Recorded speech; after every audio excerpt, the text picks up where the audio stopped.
Hey, what's up, everyone? Welcome back to the channel. I hope you're all having a wonderful day or night and that you'll enjoy the video. And thank you so much for watching.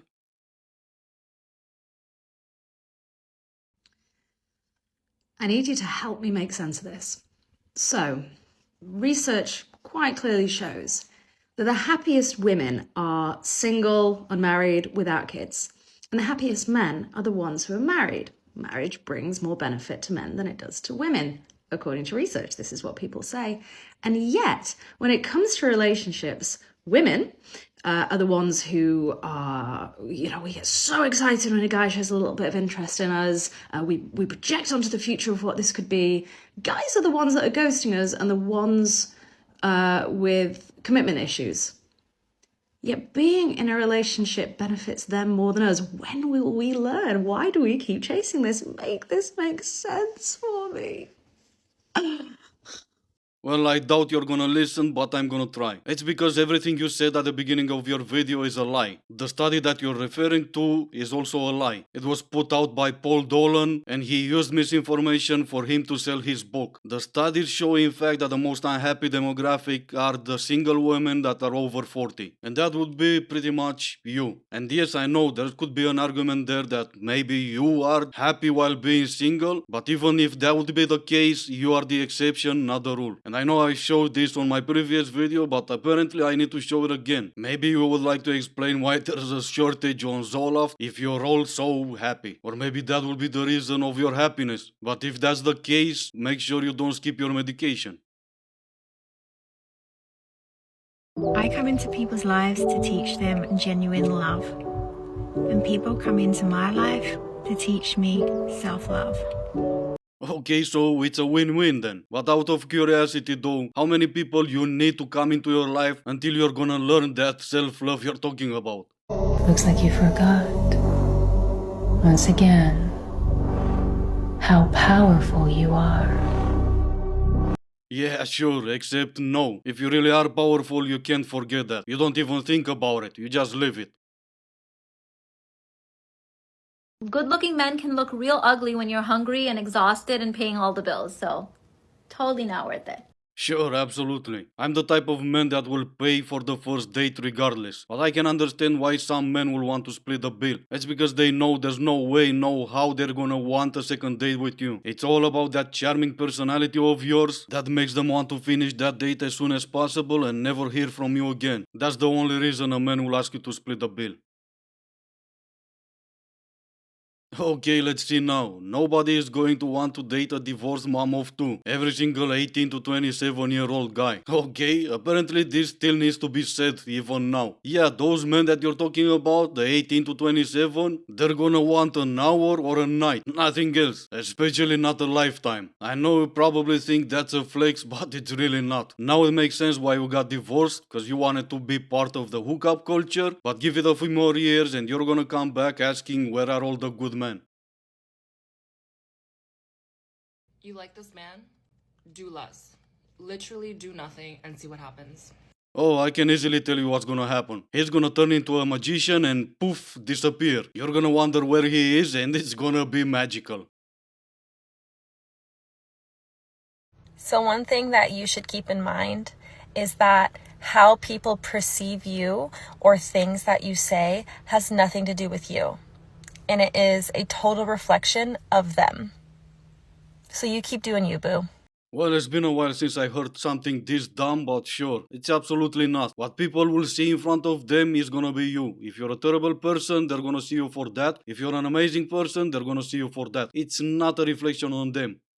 My dad is the ultimate savage because we just had family Christmas this weekend. I was only asked 3 times about my love life. And you know what he said to me before he dropped me off when we were all done with our family Christmas? He says, maybe next year you'll have a +1. I'm trying, Dad. Yeah, I would tell your dad not to hold his breath for the entire year. Maybe run that first idea on him and see what he says. For anyone that tells you that pretty privilege is not real, that is a lie. Because I was just lost and crying, obviously. Because I was lost, there was no parking and one-way streets. So I was crying on the way to this appointment, and so I like pulled over, had my flashers on, I'm crying, and 5 men asked me if I needed help and gave me directions. And then I parked in a wrong spot, and 2 other men guarded my car from the tow guy so that I could go to my appointment. That did not happen when I weighed a lot more than this, didn't have eyelash extensions, and didn't wear my hair down. Okay, but just out of curiosity, were those men that told you pretty privilege doesn't exist? Cause I'm gonna guess no. We pretty much know it exists. Also, you mean to tell me that you found not 1 but 7 good men out there that didn't want anything from you, didn't approach you in a weird way, and were there for you when you needed help? Well, that's pretty weird, cause you found 7 and the cuckoos on TikTok, they can't even find 1. Not for nothing, shout out to you for improving your life and wanting to become a better version of yourself. So I went on a date at the weekend for the first time in a very, very long time, okay? I'm not going to air the man out because he was a really nice man. But, he picked me up in his car, okay? And then on the way home, I was sat there and I was like, you've got a blonde hair in your car. And he was like, oops. So then I pulled the passenger mirror down and there was makeup smudges, like fingerprints all over the passenger mirror. And I just think, hun, if you're gonna take a girl on a date, at least get your car cleaned properly. Yeah, I'm gonna go with no. I'm not gonna clean my car after each failed dates. Also, I really don't think whenever I took my car to be washed, anyone will check the passenger mirror to see if there's makeup on. I could give you the blonde hair, but that still could be there for a month ago. Guys, what do we think of spiritual psychics? So, I'm going to see one on Thursday. I'm so excited. Like, I'm expecting to be told who I'm marrying, when I'm going to get married, what I'm going to be doing in the next 5 years, how happy I'm going to be. Like, I am buzzing for this. I can't wait to tell you all. Okay, so you're this cuckoo, but you had a problem with the blonde hair in his car. Okay, I get it now. Who you're gonna marry? Well, it's not gonna be that guy. I can promise you that. And I can make another promise. It's not gonna be any man that knows you're seeing a psychic. Sometimes I'll just be sitting there and I will get re-surprised, re-shocked, and re-upset by the fact that just because I'm a woman, there are so many things that I cannot do by myself safely. And if you don't have a friend who wants to do it with you, you pretty much can never do those things. And I really like to do things by myself. For example, I love a good early morning hike, and not all my friends really love that and they don't want to do it very often.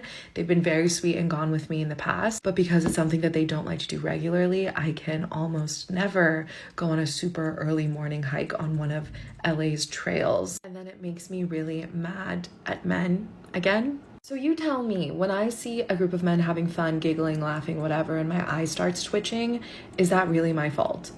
Yes, absolutely. If you get bothered by a group of men having fun laughing, it's pretty much because you hate men. And instead of you making TikToks showing your hate on men, maybe you should get some help for that. Instead of you men haters trying to push men into therapy, maybe you should follow your own advice first and go to therapy. I can't explain it, and I don't know why, but something about men who do photo dumps, very sinister, very dangerous. Proceed with caution. Case closed. Everything a man does, you have a problem with. So again, instead of you pushing your mental health issues onto others, maybe you should get them fixed. Stupid. I'm done playing stupid for you. I'm not stupid. You are. You. What the is that? Did it work? It worked, kind of. Oh my god, you're quiet. Oh my god. You're not gonna spray me like a dog. Alright then, that's gonna be it for today. As always, I do hope you enjoyed the video. If you didn't, I still appreciate you for making it this far. Thank you all so much for watching. Stay safe and I will see you in the next one.